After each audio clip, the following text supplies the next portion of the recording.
ইস, দেখ কেমন দেখতে। একে তো বাচ্চারা দেখলেও ভয় পেয়ে যাবে। এর ঘরে ঢুকে থাকা দরকার। ই বাবা, কেমন ড্রেস পরেছে দেখ।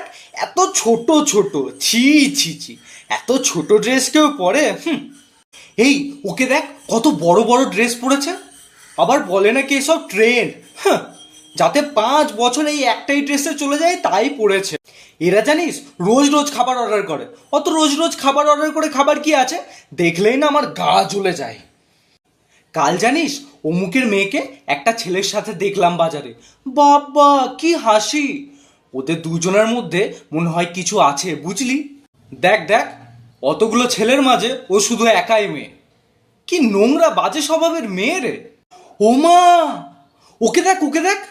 এতগুলো মেয়ে, তার মধ্যে ও একটাই ছেলে। দেখলেই না আমার পিত্তি চলে যায়। একদম ক্যারেক্টারলেস ছেলে। এসব ছেলেগুলোর জন্যই না আমাদের মেয়েগুলো খারাপ হয়ে যায়। ওই রায়বাবুর মেয়ের 8 মাসে 2টো প্রমোশন হয়ে গেল। কেন জানিস? আরে মেয়ে তো বসের সাথে। হুম। ওর দেখ 27 বছর বয়স হয়ে গেল, এখনো বেকার। আরে খাটবে তবেই না পাবে চাকরি। বাপের হোটেলে খায় আর ঘুমায়। ফালতু ছেলে। মধ্যবিত্ত পরিবারের ছেলে হয়েও এমনি। এটা তুই পারবি না। আরে এটা আমার দ্বারাই হবে না, আমি পারবোই না এটা করতে। আরে এটা ওর করার অকাতই নেই।